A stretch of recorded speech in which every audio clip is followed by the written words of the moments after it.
Signs your wife wants you to step up as a leader. How to love without losing your identity. How people test your emotional availability. Letting go versus giving up. The marriage roommates trap. Carrying the load. The emergency poop story. Signs your wife wants you to step up as a leader. Welcome to the Morrow Marriage podcast, guys. And leadership is skyrocketing on social media. And it's no surprise to me. I mean, we know that there needs to be a leader in the relationship. We do believe that it should be the man. If you understand our perspective, though, you're going to know that Kathryn and I both have unique skills, and we both are particularly good at many different things. So even though Kathryn would say that I'm the leader, well, on the flip side, there are many things that I'm going to come to my wife for, and we're going to lift each other, okay?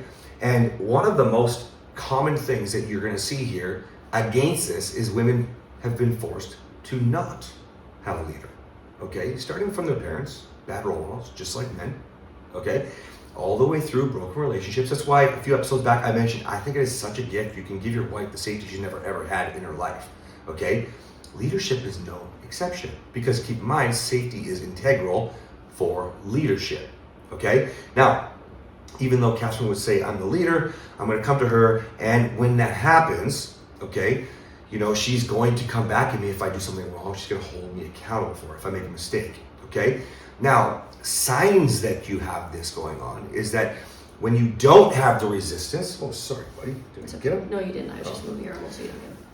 So, like, when you don't have resistance, so a woman says, I want a leader, which is, by the way, a lot more common than some of you might realize. The amount of men, do women say that in your program? Guaranteeing they must, right? It's hard because they know that they should feel that way, right? But they're having a really hard time trusting that their husband can be the one to lead. So they're I would say they're in a state of confusion. Right. It's like an internal turmoil where they know that they shouldn't be leading so much, but if they don't, they really feel like they won't be led. If they don't lead, then nobody leads. That's how they feel. It's not like every relationship. I would say it's probably 40% where men express in my program where their wives actually said the words, I need you to be a leader. Okay, so now you have a woman in a relationship who's directly asking for what she wants. And we talked recently about not knowing how to lead. Okay, I've got a lot of content coming out on that. Can I become a leader? Big Google searches, can I become a leader if I've never been shown how? Okay, but there are obvious signs besides a woman directly saying, will you be my leader? She might say something like partnership related, right? I need more help with the kids. Okay, that doesn't just mean partnership.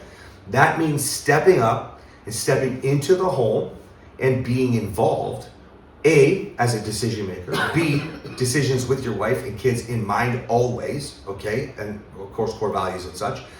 And then what does it look like with the active role that you play besides bark and fucking orders? Because that's all it sounds like if you're not involved. You know, let's just rewind for a second. One of the things that we're working really hard to do is there are certain things our children have to do, and there's certain things that we like to do together. One of the big ones is all farm chores are family chores. And they say it all together. Yes, and we all do this stuff together, or depending on what the things are, And why? Because I recognized growing up that my parents made my brother and I fucking slaves.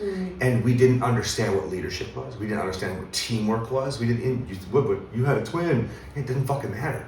If you don't have a leader, you don't understand partnership, and you have fucking chaos. That's why leadership is important, whether you're in workplace, fucking marriage, sports team, whatever, okay? So, what I was gonna say, I was gonna bring it to music too. Yeah, usually you have somebody that leads the whole gig, okay? The song that's being sung, okay? So, excuse me, your wife might not directly say it, but there are going to be signs. And so partnership was one example, but it could be other things, guys. It could be simply like, asking for you to listen more. Actually, leaders listen more. That's just it. And I know some of us struggle a little bit with talking.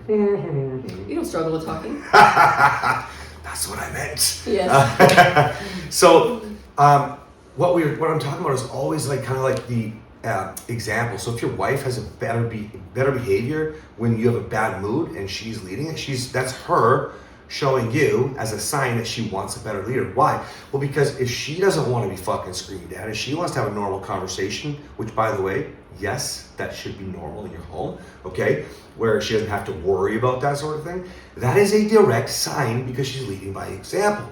And she shouldn't have to lead her unemotionally intelligent husband, okay? So, other things. It could be like asking you to do things differently for dates or even to go on dates, you know? Another one, a really clear sign, could be something like all the things that need to get done, and she has to organize it for you. I don't know how many fucking guys have to check with their wife about fucking everything. Now, depending on how you organize things, I might say that's a Kathryn question for sure. But if you're not careful, it wasn't too long ago even that we had to say with our team, I had to make sure that I had to stop saying Kathryn question for that because the team was starting to get a little confused. See, that's a direct result of how I lead. That's a sign, okay? If you start to become aware of this shit, you can be proactive and preventative, and you keep yourself in check as a leader. What do you think, Benny? I think it's all good. I'm so distracted today with our cute With little your rescue dog. Give him some water. His tongue is dragging on the floor. Guys, I don't think you understand how simple it is to look for these signs. And by the way, I hate it when you're Googling for signs because it is this simple. When you start to understand that the information is right in front of you. I'll give you another one you guys like to search. The signs my partner is cheating, right? Signs of emotional abuse.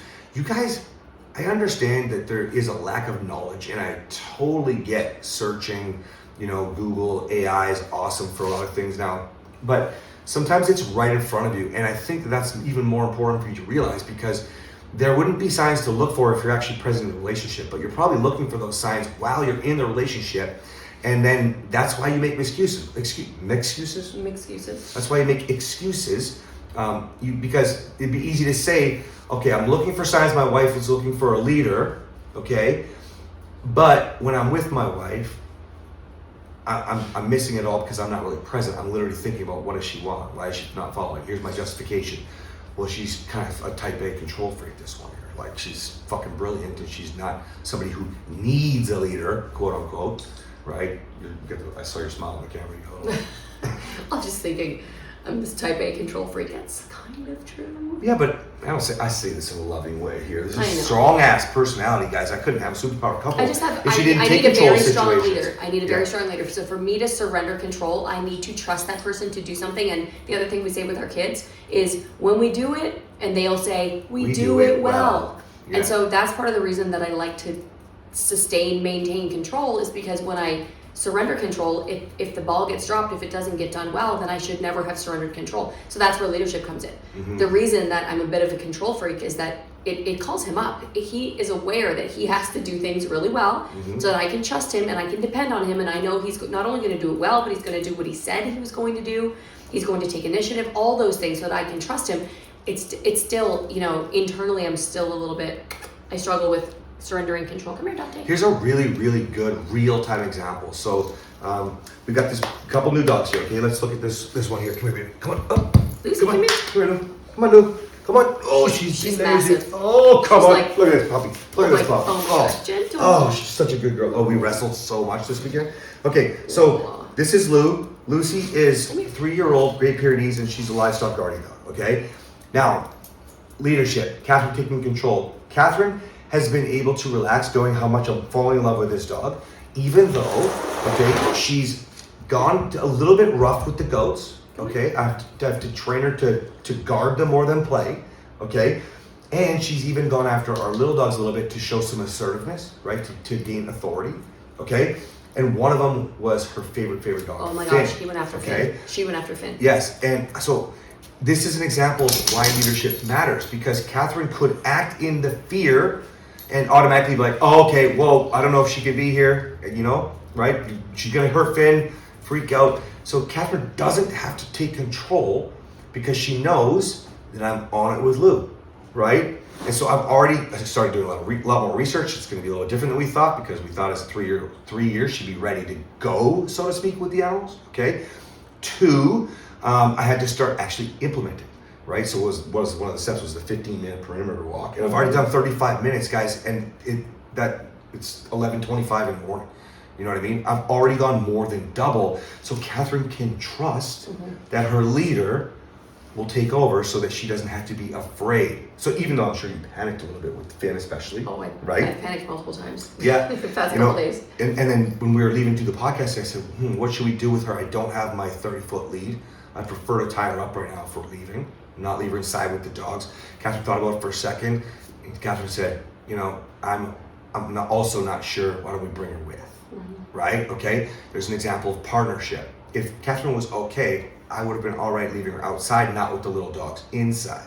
Okay? So I know she's not going after chickens. And I think the goats will just do their fainting thing and she won't do anything.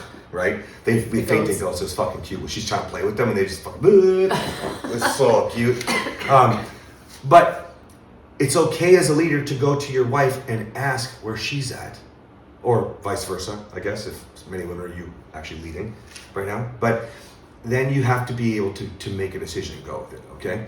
Anyways, there are signs everywhere, and when you start to understand how it works and what that looks like, then you can start to just actively step into that role. Let me give you an example of the flip. If Kathryn said, absolutely, we have to get rid of her right now, I just have to have a conversation with her and lead her into feeling safe, and then continue to go do the work. Not convince her it's going to be okay. Or tell me I'm wrong. He wouldn't be like, no, we don't have to do that. He'd say, okay, well, why? Tell me what you're feeling. What are you feeling? I think feel is exactly what you. What are you thinking right now? What are you feeling? And then he'd talk me through it. He'd realize that I'm feeling fearful, and then you'd make some changes so that I feel. Yeah, 100%. We automatically do something different. And by the way, the behavior and the actions. We had an episode recently with actions and words, right? Aligning. Okay. Kathryn's already seen all the work that I'm doing, right? And keeping her on the leash with me when we're around everyone else, right? Harness on for work, harness off, and all these things are happening. Even though I haven't communicated all this to her, and maybe she didn't even notice half these things, subconsciously she's picking up on this, okay? It's really that simple, guys, okay? Stop looking for signs and just fucking become, okay? All right, we'll see you next time.